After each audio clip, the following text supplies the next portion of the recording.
I have never been a face-to-face person.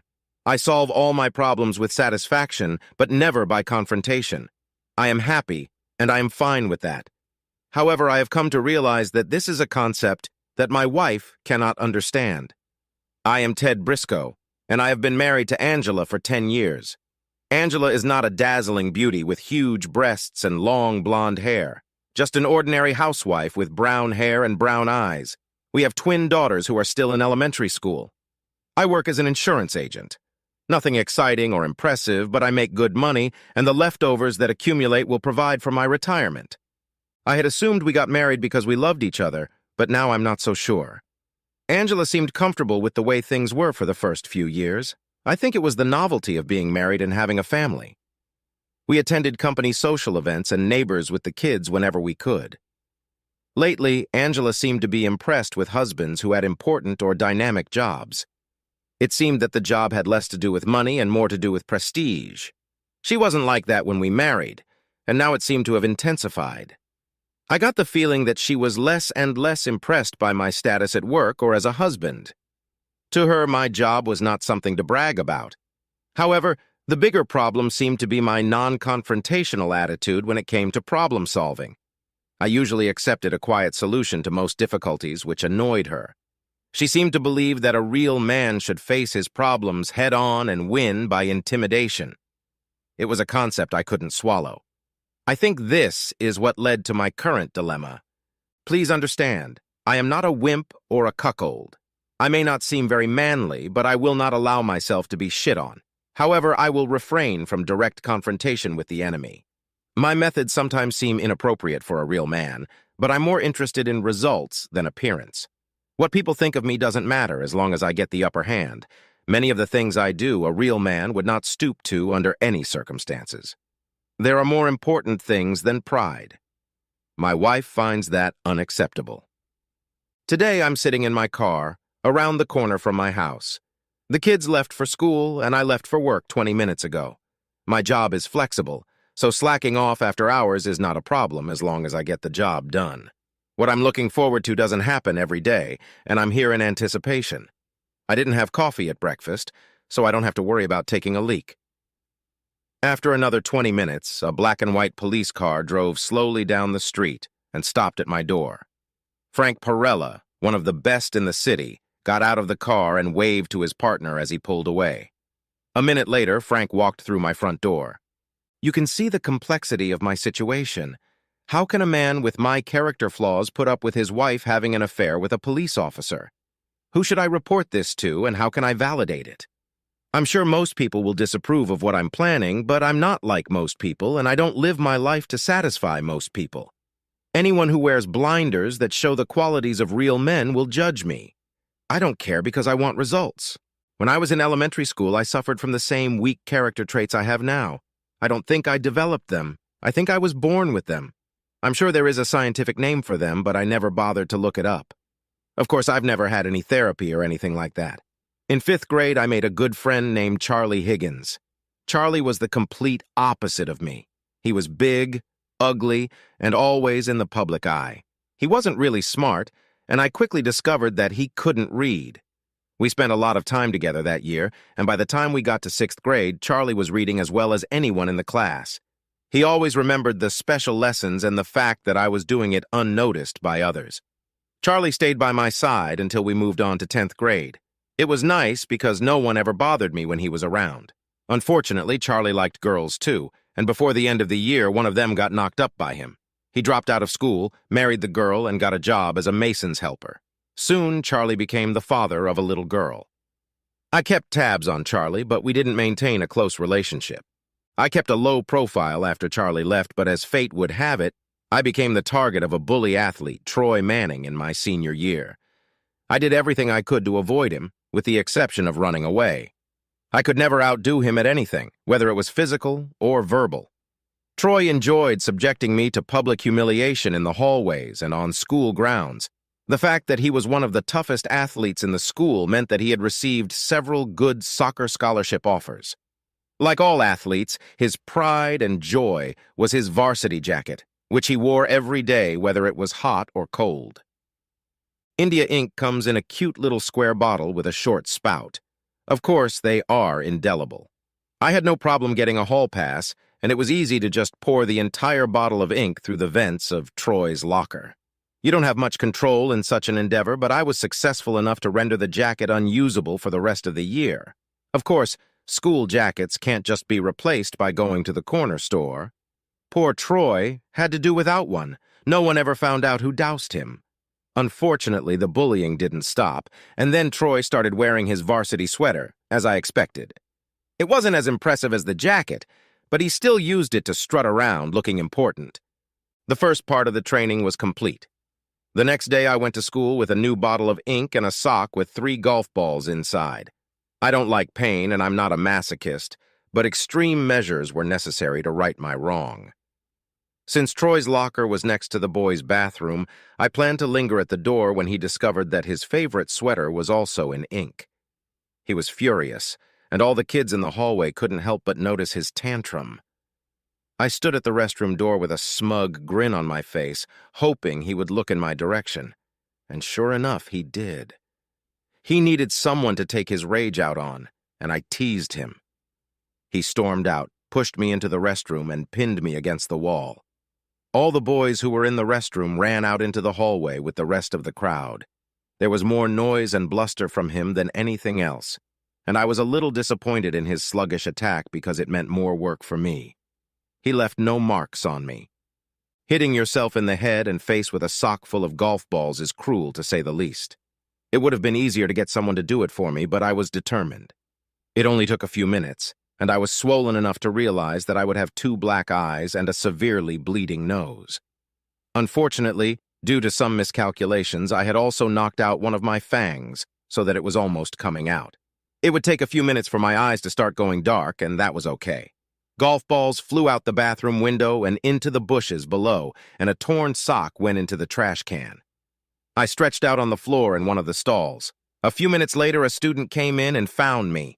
The school nurse decided it was best to send me to the hospital emergency room. Not only was Troy Manning suspended, but he was stripped of all scholarships. My tooth healed normally, and my face was completely healed by the time we had to have pictures taken for graduation. No one picked on me for the rest of the year. Troy, of course, denied everything. Frank Perella was my new Troy Manning. 2 hours later, a black and white car pulled up in front of the house. Frank walked out the front door, and I watched as my loving wife kissed him goodbye. She was wearing a bathrobe. I waited about 5 minutes and entered the house. As I suspected, the shower was running water. The bed was still a mess, and her clothes were lying on the floor. Next to the bedside table was a wastebasket with a light blue plastic bag stuffed in it. Inside the plastic bag were 2 used condoms, neatly tied. At least she was practicing safe sex. That was all I needed to see. I quietly left the house and went to work. When I got home from work in the evening, I ducked into the garage and pulled a blue bag out of the trash can. I put 2 condoms in the Ziploc bag and put it on my desk at work where I was sure Angela wouldn't find it. All the swimmers were dead by this time, but the DNA lives on. By the end of the 2nd week, I had 10 filled condoms. It was time for the next step in my plan. Frank never came to my house on Fridays. I found out that he was visiting his mother at a nursing home downtown that day. His partner dropped him off at 10 a.m. and picked him up around 11 a.m. I had several customers in the building, and it was not difficult to make an appointment with one of them. All the seniors look forward to the company, even if it is an insurance agent. There was a security camera at the entrance to the underground parking garage in the senior building, but it was the only one. Very few of the residents were driving, so most of the cars using the garage were visitors in some way. One afternoon, I had a long lunch and headed out on the interstate highway. There were several adult video stores near the entrance ramps. The first 2 places had only videos, but the third also had toys. For $20, I bought a set of giant anal balls. I asked the salesman if he had any recommendations, and he said to use more lube. That sounded tempting to me. A pickle syringe and a 30-centimeter aquarium tube completed my shopping list. I was ready to go. Angela grew more sullen by the day. Her contempt for me was steadily increasing. Wednesday morning was important to my plan. I usually avoided her taunts and teasing, but today I responded. As I was finishing breakfast, she made a snide remark about the fact that I was no longer having sex with her. She went over my manhood several times. It was just what I was looking for. I'm sorry, darling. Even if your lover uses condoms, I still don't want to risk catching a sexual disease. I hope you understand. She stood with her usual smirk on her face, just looking at me. It's only in the last few months that she started treating me like this. She didn't say anything. It was like she was provoking me to say more. I don't think you realize the seriousness of the situation you've put yourself in. The smile from her face suddenly disappeared. She began to fidget a little and her eyes raced around the room. Now she didn't know what to do. As I started to walk out the door, I turned around and said, "He won't be able to protect you forever." As I walked away, I noticed the slight fear in her gaze. It worked perfectly. By the time I got to work, there was a police car on my back bumper. I was sitting in my car with the window open when Frank Perella approached. He leaned on my car door and made me the meanest face he was capable of. "Who the hell do you think you are, asshole? My relationship with your wife is none of your business, and I'd advise you to stay out of it and keep your mouth shut. If you make any more smart-ass remarks about Angela, I'll make sure you get a good time in Graterford. I'm sure some of the guys there would love to have you as a cellmate. Do I make myself clear?" "Yes, sir." "Good!" Chuckles. He gave me one of his confident smirks and walked back to the squad car. I was sure Angela would call him after I left the house, and I hoped he'd stop me. I turned off the recorder and got to work. It promised to be a good day. Dinner that night was very quiet. The girls and I chatted a bit, but Angela hardly said a word. The smug, cocky smile that had been on her face was gone. Every time I caught her eyes on me, she quickly averted her eyes. She avoided eye contact at all costs. Until today, she looked at me with mild disdain. I hadn't even proceeded with my plan, but she was beginning to be wary. Although she might not have liked me anymore, she seemed to know me. The uncertain future made her feel very uncomfortable. I don't believe Frank could have said anything that would have made it go away. Thursday, I spent the day preparing for the big day. I found the nearest hospital emergency room and dialed my lawyer's number on speed dial. A bit of rough sandpaper gave the anal balls a deadly surface. I collected the fluid from each condom and placed it in a small medicine bottle. I attached a tube to the marinade injector so it wouldn't fall off. Everything was carefully timed, and I repeated it 100 times to make sure it was perfect. That night, Angela slept with the girls. I didn't ask why. The hardest part of my plan was the insertion of the anal balls. I roughened them up quite a bit and then pushed them as deep into my rectum as I could. It hurt like hell to insert, and I wasn't going to look forward to removal. I inserted them just before leaving the house. 4 hours later, my ass should be hurting badly. It was about 10 on the baton when the patrol car dropped Frank off near the elevator at the nursing home. A few minutes later, I took the same elevator up to see Martha Forbush. Martha was 70 and loved company. I spent about 20 minutes with her and then quietly left. She knows I was there, but her idea of the time was a little confused. It was a painful visit because I had to sit with those damn balloons inside. Once safely to my car, I tore my coat slightly, as well as a couple of belt loops and the seam on my pants. I kept a close eye on the time. Frank seemed to be a punctual guy. I filled the pickle syringe with the liquid from the medicine vial. There was still some left, so I reached back and dabbed some on my boxers and shirt. Just in time, Frank came out of the elevator, and a moment later the black and white picked him up. Now there was pain. I grabbed the shoelace from the anal balls and yanked as if it were a Band-Aid. It was very uncomfortable, but I was relieved when I pulled them out. The pickle injector was a good choice. Inserting the tube into the butt end, I poured the entire load inside. I walked out the back of the garage and dumped all my supplies down the storm drain. Why would anyone want to watch? Looking as shocked and unkempt as I could, I piled into the St. Joseph's emergency room and announced to the world that I had been raped. Immediately, the police and the Rape Crisis Center were called. I was taken to an exam room where I was stripped and my clothes were put in a bag. An internal examination showed a rectal injury and a large amount of fluid. I was worried that I might have overdone it, but I was afraid I might lose some on my way to the hospital. The doctor confirmed that I had indeed been raped and left me with the lab technician. About this time, the police and a representative of the rape squad arrived. They asked the lab technician to leave for a while and then spent 30 minutes getting information from me. When I said that I thought my rapist might be a police officer, the room became quiet.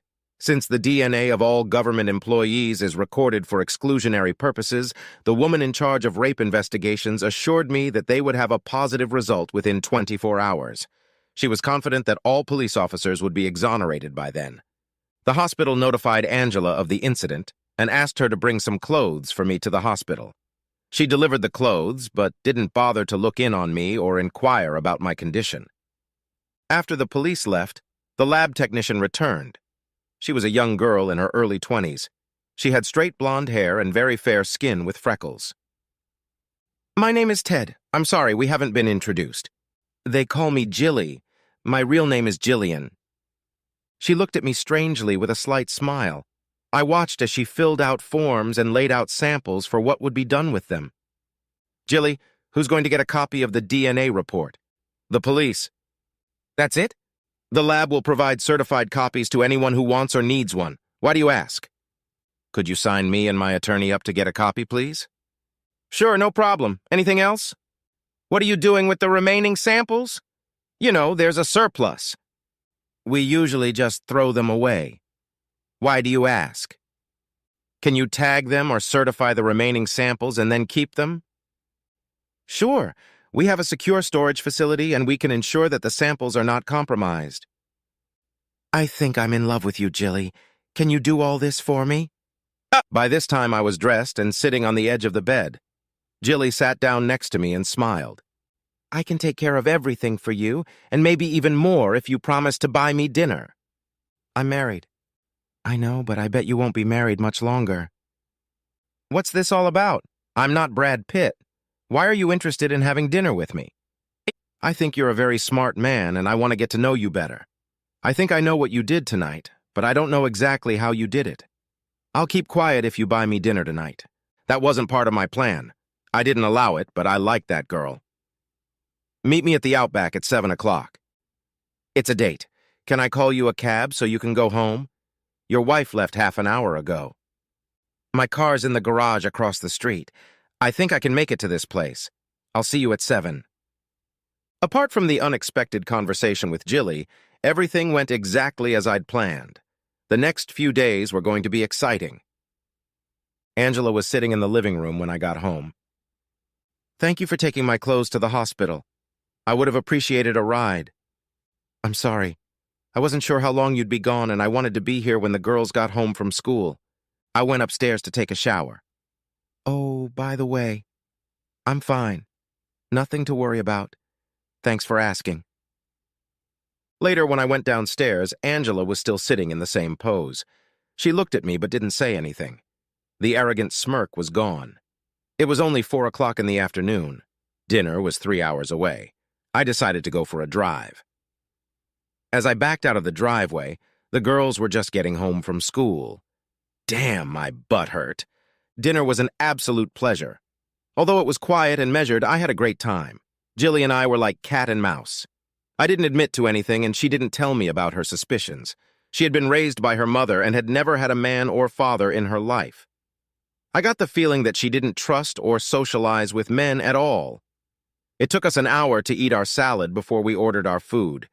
We spent the entire evening repeating the same thing.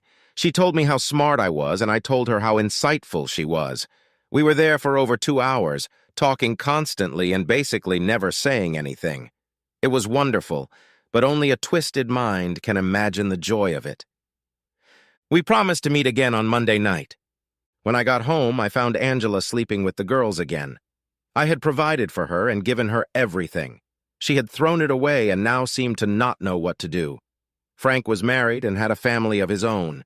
He would leave her in a second, and she knew it. She also knew that I would never take her back. Angela was caught in the middle, and it was making her miserable. I had once loved her, but now there was no love or pity for her. I truly believed she was afraid of me. Maybe Frank would protect her. I left home early Sunday morning and was gone all day. I found all sorts of ways to kill time without spending a lot of money. When I got home around 6, I found the house empty. Angela had left me a note. She had picked up the girls and gone to visit her parents in Tennessee. There was no mention of when she might return. Most of their clothes were gone. It looked like she was planning on staying for a long time. I guess I was relieved. First thing in the morning, I stopped by Seymour Schlump's office. Seymour was a little secretive, but as a lawyer, I liked him. He'd already gotten the DNA results from the lab by overnight mail. I think it was Jilly's idea. There was no doubt about it. My rapist was Frank Perella. I explained to Seymour why I'd sent him a copy of the test results. He said it was a great idea under the circumstances. I gave him a copy of the tape of Officer Perella threatening me. I told him about the affair Perella was having with my wife and gave him the times and dates. At 10 o'clock, Seymour and I were in the district attorney's office. Two imposing men with folders and clipboards entered the room. After introducing themselves to each other, they began to explain that they could not proceed with the investigation because there was no DNA evidence. Seymour started laughing, and I found it hard to keep a nonchalant expression on my face. Gentlemen, under the circumstances, we anticipated that the DNA results would be inaccurate, so we sent some duplicates. I know it's a bit unusual, but it seems worth the effort, doesn't it? I think it's important to make sure that justice is done, don't you? Seymour slid 2 copies of the DNA results across the table to the men who were supposed to represent me. The original was filed at the courthouse at 9 o'clock this morning. These are just working copies. I was afraid the original might get lost again. Seymour was good. That's why I hired him. The district attorney and his assistant both sighed at the same time and sort of went limp in their chairs. You knew it was Frank Perella before we even entered this room, didn't you? Neither of them answered the question. After a few seconds, the district attorney began to speak. Why would Frank Perella, a distinguished and decorated officer, do this? I'm sorry, but it's unthinkable. Seymour smiled from ear to ear. Officer Perel was having an affair with Mr. Briscoe's wife, Angela. It went on for months. His partner could attest to that. When Mr. Briscoe confronted his wife and asked her to stop, she immediately told Frank Perella. Officer Perella and his partner then pulled Mr. Briscoe over in his patrol car, and Officer Perella threatened to send Mr. Briscoe to jail if he did not drop the subject. The district attorney leaned back in his chair and smiled. That's the biggest nonsense I've ever heard. There's no way you can convince me or a jury that it ever happened. Finally, I'd had enough. I raised my hand towards Seymour, showing that I wanted to talk. I leaned over the table and looked the district attorney straight in the eye. You're supposed to be on my side. This is the second time in 10 minutes that you've concluded that I'm a liar. If you do it again, I will file a grandstanding lawsuit against you and the entire city with huge media coverage. Sit here, shut up, and listen. When the tape ends, I expect an apology from both of you. I pressed the play button on my recorder. Seymour leaned back in his chair and smiled. Who the hell do you think you are, asshole? My relationship with your wife is none of your business, and I'd advise you to keep your nose out of it and keep your mouth shut. If you make any more smart-ass remarks about Angela, I'll make sure you get a good time in Graterford. I'm sure some of the guys there would love to have you as a cellmate. Do I make myself clear? I leaned back in my chair and let Seymour take the lead. Do you recognize Frank Perel's voice, or do we need an expert to confirm it for you? Maybe Internal Affairs will take an interest in the case. I immediately received apologies from both gentlemen. Seymour and I apologized and got up to leave. Call me when you get your thoughts together and we'll talk again. Seymour was good. Also, before the end of the day, I'd like to get an injunction to keep all uniformed police officers away from Mr. Briscoe. The situation seemed ripe for retaliation. The 2 men in suits just sat there and watched us leave. Jilly and I had a great time at the Olive Garden that night. She wanted me to go to her place for a nightcap, but I chickened out. Maybe next time, I told her. Somehow the whole story leaked to the local paper. They didn't hide any of the names of the people involved, including Angela. It didn't matter much, since she wasn't there, and I doubted she'd ever come back. It did matter, however, to Frank Perel's wife and her 2 brothers-in-law. Frank was beaten to a pulp, and he wouldn't say who did it. I always wondered if he was beaten for cheating or for having sex with a man. Either way, the results were the same. Things were not going well for Frank. In the end, he was forced to plead guilty. He got 5 years but avoided the publicity of a trial. He was supposed to serve his sentence at GW on Graterford West. That's where they sent white-collar criminals and dirty cops. Among regular people, Frank would have been in big trouble. Which brings me to my old friend Charlie. A while back, some idiot hit on Charlie's wife and he ended up in the hospital. Charlie ended up doing his time at GW because they had a masonry school. He spent 2 years in a maximum security colony teaching a group of cons how to lay bricks. I visited Charlie's wife, Josie. Their daughter, Sarah, had graduated from high school and had been accepted to dental hygienist school in Boyertown. The only problem was that she had to pay $6,000 in tuition.